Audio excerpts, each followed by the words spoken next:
সাহাবীকে দেখলেন পয়গম্বর সাল্লাল্লাহু আলাইহি ওয়াসাল্লাম যে তাদের নিজের নখ, তামার নখ, লম্বা লম্বা নখ নিজের চেহারাকে খামসাইতেছে। পয়গম্বর সাল্লাল্লাহু আলাইহি ওয়াসাল্লাম জিজ্ঞাসা করতেন, এরা আবার কারা? এত নিকৃষ্ট আযাব কেন তাদের নিজের চেহারাকে নিজে হাসরায় হাসরায় ছাড়াই ফেলাইতেছে? জিবরাইল আলাইহিস সালাতু ওয়াস সালাম বলেন, হে পয়গম্বর, এরা হচ্ছে গীবতকারী। ওয়ালা তাজাসসু ওয়ালা ইয়াগতাব বা'দুকুম বা'দা আইয়ুহিব্বু আহাদুকুম আইয়াকুলা লাহমা আখিহি মাইতান ফাকারিহতুমু। কোরআনে কারীমের মধ্যে আল্লাহ পাক রব্বুল আলামিন বলেন, ওয়ালা তাজাসসু ওয়ালা ইয়াগতাব বা'দুকুম বা'দা, তোমরা একে অপরের দোষ ত্রুটি অন্বেষণ করো না, একে অপরের গীবত করো না। কেন? আইয়ুহিব্বু আহাদুকুম, তোমরা কেউ কি মহব্বত করো, ভালোবাসো, আইয়াকুলা লাহমা আখিহি, নিজের লাহমা আখিহি মাইতান ফাকারিহতুমু, তোমার নিজের মৃত ভাইয়ের গোশত খাওয়াকে কি তোমরা পছন্দ করো? অথচ এটা কি কেউ পছন্দ করে না। তোমরা ওয়ালা তাজাসসু, তোমরা একে অপরের দোষ ত্রুটি অন্বেষণ করো না, ওয়ালা ইয়াগতাব বা'দুকুম বা'দা, এবং একে অপরের দোষ ত্রুটি গীবত করো না, আলোচনা করো না। কেননা একে অপরের দোষ ত্রুটি বর্ণনা করা, ত্রুটি তালাশ করা, এটাকে আল্লাহ পাক রব্বুল আলামিন নিজের মৃত ভাইয়ের গোশত খাওয়ার সমতুল্য বলছেন। কিয়ামতের ময়দানে তাদেরকে ওইভাবে আযাব দেওয়া হবে, নিজের চেহারাকে নিজের নখটা তামার নখ বানায় দিবে, ওই তামার নখ দিয়ে নিজের শরীর, নিজের চেহারা আশ্রাইতে থাকবে, ছিলে ফেলবে, একবারে পুষে ফেলবে, রক্ত ঝরঝর করে পড়বে, আবার লেগে যাবে, আবার করবে, আবার লেগে যাবে, এইভাবে আযাব দিতে থাকবে, নিজের আযাব নিজেই ভোগ করতে থাকবে। এইভাবে তাদেরকে আযাব দেওয়া হবে। যারা দেখেন গীবত, পরনিন্দা, দোষ ত্রুটি তালাশ করা, এটাকে আমরা কিন্তু কিছুই মনে করি না। চার দোকানে বসছি, দু চারজন একসঙ্গে চা খাইতেছি, অমুক জায়গায় ওই কাজটা ওই ছেলেটা করছে, অমুক মহিলা এই করছে, এটাকে যদি সে মহিলা করে থাকে, যদি ওই পুরুষ এই অপরাধটা করে থাকে, তাহলে এটা আমরা যে চর্চা করতেছি এটাকে বলা হয় গীবত। যদি আব্দুর রহমান একটা অপরাধ করছে, আব্দুল্লাহ সেই অপরাধকে চর্চা করতেছে, আরেকজনের সাথে বলতেছে, আব্দুল্লাহ বলতেছে অমুক অমুকের কাছে যে আব্দুর রহমান এই করছে সেই করছে। আব্দুর রহমান যদি ওই কাজটা আসলেই করে থাকে, ওর অগোচরে, ওর অনুপস্থিতিতে সে যে অন্যজনের কাছে বলতেছে, এটাই হচ্ছে গীবত, এটার মারাত্মক গুনাহ ওই। আর যদি সে এমন কথা বলতেছে একজনের সঙ্গে অমুকের বিরুদ্ধে, সেই অপরাধটা তার মধ্যে নাই, সেটা তো তহমাত, আরো মারাত্মক অপরাধ। বুঝতেছেন? গীবত যেটা সত্য, আব্দুল্লাহ অমুক কাজটা করছে, অমুক জিনিসটা চুরি করছে, অমুক একটা অন্যায় করছে, এখানে আপনি বর্ণনা করতেছেন আর দুইজনের সঙ্গে, এটার আযাবই ওই নিজের চেহারা তামার নখ দিয়ে নিজে আশ্রাইবেন, নিজের মৃত ভাইয়ের গোশত খাওয়ার সমতুল্য। আর যদি অপরাধ না থাকে, এর মারাত্মক যে গুনাহ, এর গুনাহ তো বর্ণনার বাহিরে। সেজন্য আমাদেরকে খেয়াল রাখতে হবে, কিয়ামতের ময়দানে যেই অবস্থার সম্মুখীন আমরা হব, কিয়ামতের ময়দানে যেই অবস্থার সম্মুখীন আমরা হব, আল্লাহ পাক রব্বুল আলামিন কোরআনে কারীমের মধ্যে বর্ণনা করেন, ওয়াজিআ ইয়াওমা ইযিন বিজাহান্নাম ইয়াওমা ইযি ইয়াতাযাক্কারুল ইনসানু ওয়া আন্না লাহুদ যিকরা ইয়াকুলু ইয়া লাইতানি কদ্দামতু লিহায়াতি। সূরা ফাজরের মধ্যে আল্লাহ পাক রব্বুল আলামিন ঘোষণা করেছেন, বর্ণনা করেছেন, ওয়াজিআ ইয়াওমা ইযিন বিজাহান্নাম, কিয়ামতের ময়দানে জাহান্নামকে যখন আনা হবে, উপস্থিত করা হবে, তখন কিভাবে উপস্থিত করা হবে? আরো অন্য আয়াতে নিয়ে আসছে, ইয়াওমা নাকুলু লিজাহান্নামা হালিম তালাতি ওয়া তাকুলু হাল মিন মাসির। আল্লাহ পাক রব্বুল আলামিন বলেন, কিয়ামতের ময়দানে যখন ফেরেশতারা জাহান্নামকে উপস্থিত করবে, আর ফেরেশতা কয়জন ফেরেশতা? হাদিসের মধ্যে আছে ৭০,০০০ শিকল বাঁধা থাকবে জাহান্নাম, জাহান্নামের ৭০,০০০ শিকল লাগানো হবে, আংটা বাঁধানো হবে জাহান্নামে, ৭০,০০০ শিকল। আর ওই ৭০,০০০ শিকলে, এক একটা শিকলে ৭০,০০০ ফেরেশতা থাকবে, তারা টানতে টানতে টানতে টানতে কিয়ামতের ময়দানে নিয়ে আসবে। জাহান্নাম কোথায়? ইন্না জাহান্নামা তাহতাল আরদি সাবিয়া। পয়গম্বর সাল্লাল্লাহু আলাইহি ওয়াসাল্লাম বলেন, জাহান্নাম হচ্ছে ৭ তবক জমিনের নিচে।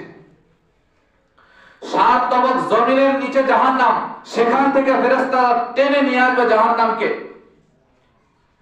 বৈজ্ঞানিকরা 6 মাইল পর্যন্ত নিচে যাইতে সক্ষম হয়েছে, মাত্র 6 মাইল, বেশি দূর না।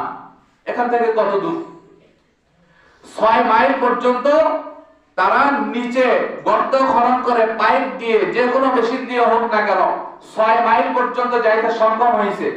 এরপরে আর কোনো যাওয়ার তাদের সক্ষমতা হয় নাই। তারা সেখান থেকে রিসার্চ করছে এরপরে কি, এত বড় পাথর, কি বড় বড় পাথর তো কাটার মেশিন আইছে, কিন্তু এই পাথর কাটা যাইতেছে না কেন? তারা গবেষণা করে বাইর করছে এটা যে পাথর, এই পাথরের মধ্যে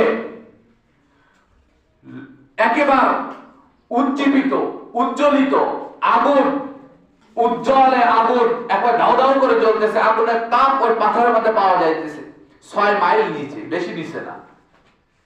বিভিন্ন কিতাবের মধ্যে বর্ণনা আছে, বৈজ্ঞানিকদেরও কথা, যে মাঝে মধ্যে যে বিভিন্ন জায়গায় আগুন লাগে, আবার ওই যে সচিবালয়ের আগুনের মতো না, এটা তো সম্পূর্ণ ষড়যন্ত্রমূলক। বিভিন্ন ষড়যন্ত্রমূলক মামলা কি, দোকানে 5 কোটি টাকা ঋণ হয়ে গেছে, আগুন লাগাই দিয়ে সব মওকুফ করে দেয়, ব্যাংকের উপর সব দাম ওদের ঘাড়ের উপর বরকত। এমন না, বিভিন্ন জায়গায় যে অগ্নিকাণ্ড দেখা যায়, অগ্নির স্ফুলিঙ্গ দেখা যায়, এগুলো ওখান থেকে কিছু জায়গা লিক হয়ে বাইরে চলে আসে, জাহান্নামের একটা নিদর্শনের আগুন এগুলো। তাহলে যখন কিয়ামতের ময়দানে ইয়াউমা নাকুলু লিজাহান্নাম হালিম তালাতি ওয়া তাকুলু হাল মিন মাজিদ, আল্লাহ পাক রব্বুল আলামিন জাহান্নামকে জিজ্ঞাসা করবে, ইয়াউমা নাকুলু লিজাহান্নাম, হে জাহান্নাম, হালিম তালাতি, তোমার পেট কি পূর্ণ হয়েছে, তোমার পিপাসা কি পূর্ণ হয়েছে, ক্ষুধার্ত মিটেছে? জাহান্নাম বলবে ওয়া তাকুলু হাল মিন মাজিদ, হে আল্লাহ আমাকে আরো দাও, আরো দাও, আমার পিপাসা এখনো মেটে না, আমার পেট এখনো ভরে নাই, আমাকে আরো মানুষ দাও, তাদেরকে আমি এখনো ভক্ষণ করার শক্তি আমার আছে।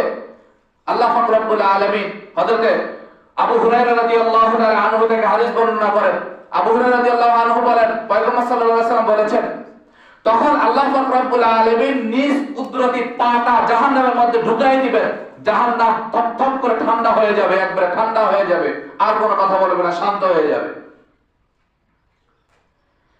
এর আগে যখন জাহান্নাম বারবার নিজের দিকের কাছে আসতে থাকবে, তখন প্রত্যেকটা নবীরা, প্রত্যেকটা পয়গম্বররা ইয়া নাফসি করতে থাকবে।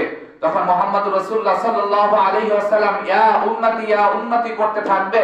তখন আল্লাহ পাক রব্বুল আলামিন বলেন, হে পয়গম্বর, আপনি ভয় পাবেন না, দুশ্চিন্তায় যাবেন না, এই পানিটা নেন, এই পানিটা আপনি জাহান্নামের দিকে নিক্ষেপ করেন।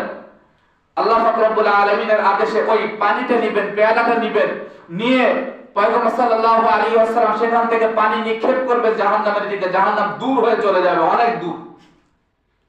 পয়গম্বর সাল্লাল্লাহু আলাইহি ওয়াসাল্লাম জিজ্ঞাসা করেন, ইয়া আল্লাহ, এ কি পানি, এ কি বরকতি পানি?